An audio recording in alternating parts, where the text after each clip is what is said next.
1950 out. Sprint by kicked. Kidman's Cove into the clear now. Look at Catalan Opening jumping out of the ground with All Our Mob by G. It's a finish as they get near home. Catalan Opening, Kidman's Cove dive through. Catalan Opening wide out has probably just beaten Kidman's Cove. Sprint by and Dana Singer in a photo for third. All Our Mob just wilted under the big weight, followed by Mozio Tunya, Teos, the Golden Greek, Seasky, Hedge. Further back, Baryshnikov, Jamia, then Nick's Joy and Chernganov, followed by Sherwood, and back at the tail of the field, Torpedo Kid. Yeah, you'll find that he's won Catalan Opening out in the centre of the track. Very close. Kidman's Cove was held up inside of Mozio Tunya in the green cap. He gets through, but just as he gets through, Catalan Opening was diving down the outside, and I think this will give you a better angle. Sprint by on the rails. Outside of him, Kidman's Cove. Dennis Singer in the blue colours, then All Our Mob, and widest of all is Catalan Opening. It's between Catalan Opening out wide in the yellow sleeves and Kidman's Cove, who was desperately unlucky, and I reckon this is 2 times in a row he's been unlucky, but there's no doubt that Catalan Opening will get the prize to pay $12 or a little more for the win, $4 for second. Here's the head-on, Catalan Opening wide out with yellow sleeves. Inside him in orange and yellow colours is his stablemate All Our Mob. In the blue, Dennis Singer. In the green, the bright green colours, is Kidman's Cove, and over on the rails, Sprint by. The numbers are official now. The winner, number 8, Catalan Opening, to pay $12 or a little more for the win and $4 the place. Number 14, second, Kidman's Cove, will pay $2.40, and number 2, Sprint By, is held on for third, and Sprint By will pay $2 exactly. They're the dividends on the Conica Stakes, race 6. The next one is the big one, the Golden Slipper Stakes, and you'll see it live on the Wide World of Sports.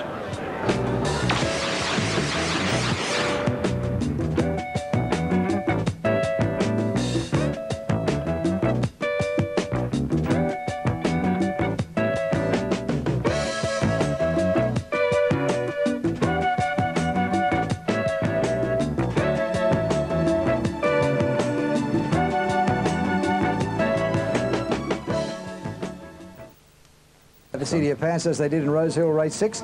The Conica Stakes, the Catalan Opening one, paid $12.60 and $4. Kidman's Cove, $2.40, and Sprint By, $2, the Conica Stakes. $5,000 fabulous dollars could be yours if you have a crack. $1,000 in cash, and shortly the youngsters gallop for 2 million big ones in the Golden Slipper Stakes, and you'll see it all right here on Nine's Wide World of Sports.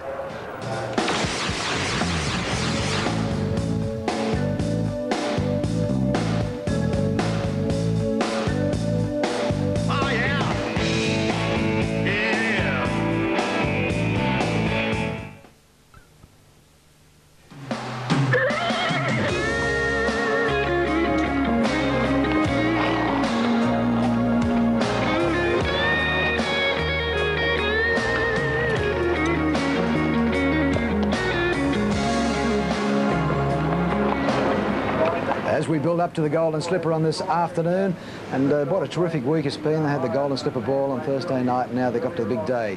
Since 1957, the Golden Slipper has captivated the attention of racegoers from Sydney and around Australia. The nation's best 2-year-olds and a massive cash prize are just 2 of the elements that make it so special. With a look at how it all began, John Tapp filed this history of the Slipper. Oh, them golden slippers, oh, them golden slippers, golden slippers I'd wear because they're so neat.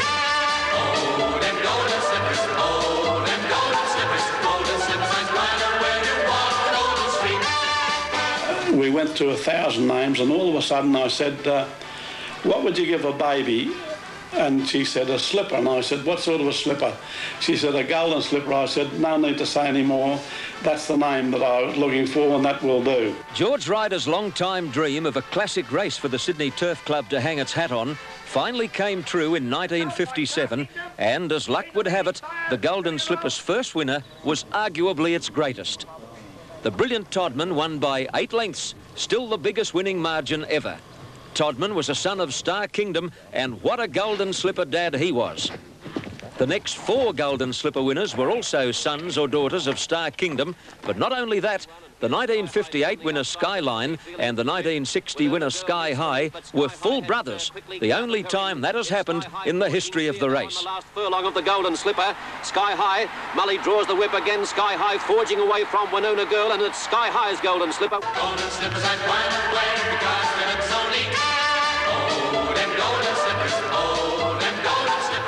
Shows the way at the ledger from April Wonder, followed then by on the outside Grammar Lad looking the big threat. Golden Slipper Day 1962, and if it was your birthday that day, you must have backed the Golden Slipper winner.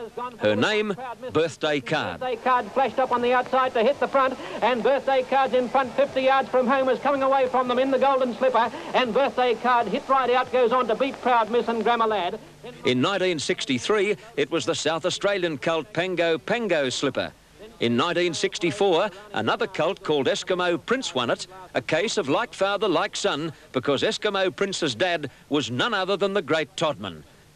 Eskimo Prince's owner, the late Perscalia, had a very big day, as his son Bruce remembers. The day that Eskimo Prince won the Golden Slipper, he had £35,000 on the horse. And apart from the prize money, the pickup was $70,000. He won $70,000 on the horse.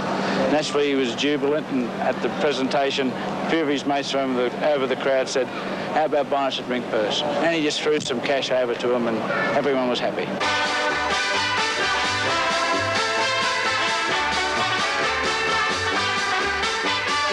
Fair closing on her in the last 50 yards, but Reisling's too good, and Reisling wins the slipper from Sarah Fair. 1966 was to provide the famous combination of Bart Cummings and Roy Higgins with their first Golden Slipper winner. Higgins was aboard the Cummings-trained Storm Queen. Going to the first turn of what we call the horseshoe bend at Rose Hill, it's a very sharp turn, and I unfortunately was racing on the outside and received a very bad bump, and was spearheaded off the track to a point where I thought then that the race is now over, I've got no chance, and I had to sort of bring her right back on the track and start again. But she was such a super filly that she was able to overcome these difficulties, probably give them something like 10 or 15 lengths at the 200 metres, and get up and win, beat a horse called Academy Star in a photo finish. Golden slippers, golden slippers, golden slippers I finally wear because Philip's only. In 1969, 40,000 racegoers, the biggest crowd ever to pack Rose Hill Racecourse, came to see the brilliant Vane take on the local champion Special Girl. But it was no contest. But it's all Vane with a half furlong to go. The Victorian champion has the local idol beaten to a frazzle, and Vane races home to win the Golden Slipper. 1970 was the year of the miniskirt. It was also the year that George Moore rode the first of his two Golden Slipper winners, and what a horse he had under him that day, Baguette. In the straight, Moore had to push Royal Show out of the way to get clear, and once he did, it was all over.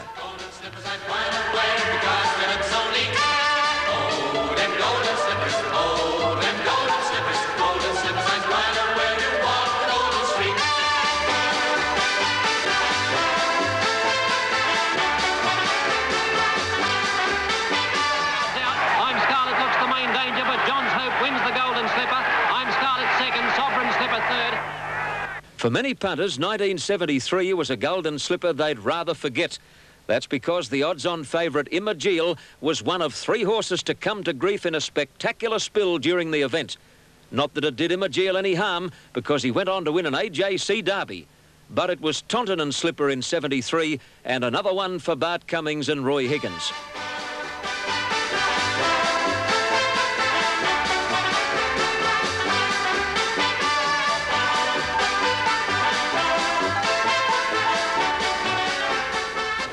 When experts argue about the best two-year-old to ever win the race, it usually gets down to three names: Todman, Vane, and this champion, Luskin Star.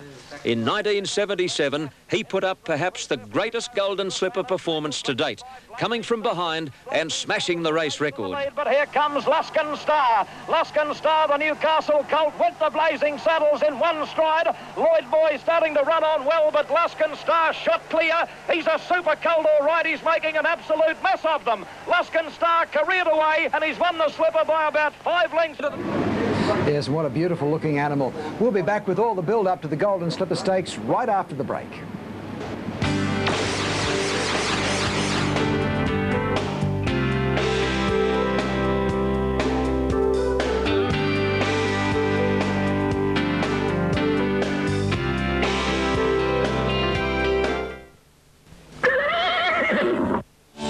Between the saddle and the ground,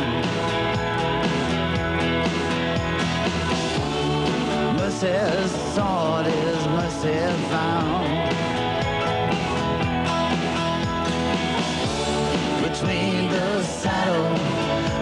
ground. Well, that's the trophy that they're all after, $20,000 worth. That's the owner's trophy, the Golden Slipper, $2 million, the prize money, first prize of $1.22 million. What a magnificent trophy. We've got thoroughbreds from right around the country here. All the top trainers are in town. An air of expectancy, 4:15 the race is scheduled for. And wouldn't it be great to take that one home? Okay, one of the trainers who is in line for the trophy again is Lee Friedman, trainer of Merlin, and he's talking with Simon O'Donnell. Lee, going for your fourth Golden Slipper, does that add a little bit of extra pressure? Not really, Simon. I mean, you know, all it means to me is we know how to do it, and everyone's different, so, and this will be no exception. It's you just got to take it race by race. You've proved you know how you do it. Is Merlin right? I think she's spot on. She's done everything right in the training this week. Her work was very good Thursday. She's in good order today. I mean, if she can't do it, it's because she's not good enough or she has some bad luck or whatever. But I firmly believe she should race as well as she possibly can today. What's most important to you, the 10% or the truckload of tuies? Well, I guess ultimately neither. It's just the thrill of winning the race, and the check certainly does come in handy, and I guess the beer will too. Good on you. Good luck. Thanks, mate. Thanks, Phil. Yes, and a lot of responsibility with those 18 jockeys there. A great moment, soaking up the atmosphere, looking back towards the members' grandstand. Which one is it going to be? Merlin, Kerry Packer has got a fairly large interest in that one, and well, if that comes home today, there will be some excitement in the Packer camp, no doubt at all. One of the favourites is Merlin, a magnificent looking horse in great form. And of course, if you are the sort of punter who delays making their choice until you've seen just how the starters scrub up on race day, well, it's a big chance here to have a look at them. Merlin, look at that number 11 saddlecloth there. Let's see how the field looks. The 2-year-olds on parade, as we've said, for the Golden Slipper. Let's talk to Kenny Callender. What do you think, Ken? Well, Max, they all certainly look the part. We might have a quick run down the tote, and then we'll have a look at the horses in the parade. They're all trained to the minute, and as Gerald Ryan joked, he said, I hope the race doesn't start a minute late because mine's trained to the minute. But I'm sure Paint will be trained to run a super race. Paint is the favourite on the tote. He's showing $3.90 for $1 investment. Flavour is at $10. XL Pilot from Adelaide is at $17. Kling at $10. Sovereign State of Ruffy, because of his wide barrier, $67. Armidale, likely to be the early leader, is $26. Batavian, wide but will run home, $26. Brave Bulldog, no hope, $81, but he'll be up there early. Master Jolly at 100 to 1. Magic of Sydney will come from the rear, $8.50. Merlin should be just off the pace, 4th or 5th, $6 exactly. Precious Glitter, a Ruffy, $34. Zaya will come from back in the field, $6.50. Flapper, no hope, is $81. Dane Ripper, a rough chance to finish strongly, $15. Happen, badly drawn, but a filly with ability, is a Ruffy at $81. And the two emergencies, Cashier and Victory Dash, were not required. There's TAB number 1, Paint from Melbourne. I haven't seen him before, but he certainly looks nice and bright, Simon. Yeah, he certainly does, Ken. I haven't seen him in the flesh before. I've seen him on the telly when he won the Black Opal and also the Blue Diamond. He looks absolutely superb in the yard. There we have TAB number 4, Darren Gauchi to ride. Clang. Got to be a chance. I think we'll possibly settle a little back off the pace and come home hard. Yeah, good chance. I agree exactly with that. That's how he'll be ridden. Probably get back to about 10th, but he's got an inside draw, should get a good run, and as you say, the Gouch to ride him. All the 2-year-olds are in the enclosure now. Not only are all the 2-year-olds in there, Ken, so are all the owners. There is owners everywhere down here at the moment. I just hope they're smart enough to keep out of those hind quarters of those horses, or they might end up at Randwick and not even see the race. There's Brave Bulldog. Trainer's done a great job with him to win the Wellington boot and get him as far as he has, but it probably will end here. There's Zaya, trained by Peter Hayes, carrying on the tradition of his father Colin and his brother David. She's a filly that can unleash a big finishing sprint. Yeah, certainly can. And look, there's big raps on her at the moment. The Hayes stable are very confident. Apparently her work has been outstanding. She worked down only about 10 days ago in Melbourne the Sydney way of going with the track work, and it was absolutely extraordinary. The Hayes camp very confident. Only $27,500 that filly cost at the Australian Easter yearling sale, and by G. She's since been sold at Japanese interest for a few bob, though. I reckon it might have been a few bob more than 27.5, but if she wins the prize check today, that's good value for money. There's Flapper. You saw the story earlier in the program on Flapper. She's a roughie. She's got the job ahead. John Marshall to ride her. Did win the Sweet Embrace Stakes, but she'll find this even tougher again. Following her along is Dane Ripper, a nice Danehill filly from the Bart Cummings stable. Number 15 and number 16 is Happen, trained by Angus Armanasco of Melbourne, who's had many, many horses run in this race. Horses like Tolerance and Zeditive, Star of Heaven, Longwood, and he won the race with full on aces. Probably a bit rich for Happen, Simon, and there's Paint again leading the parade, TAB number 1. Yeah, but the fair colours that Happen will carry the cerise, white hoops, sleeves and corded cap. They've been carried by Zeditive, a number of fantastic horses that Angus Armanasco has been in charge of, and Happen, incidentally, is by Zeditive. But look, the atmosphere here just sensational. These horses all look superb. If you came out here as a thoroughbred judge and wanted to pick a horse that is fitter and better equipped than another to win a race, you would have to be saying in this there's 16 horses with a chance. They're all running. They all look absolutely perfect. It's a great effort by all the trainers, and good luck to them all. Yeah, good luck to them all, and I think it's an opportune time for us to take a break now so we don't miss any of the big action in the Golden Slipper Stakes coming up on the Wide World of Sports.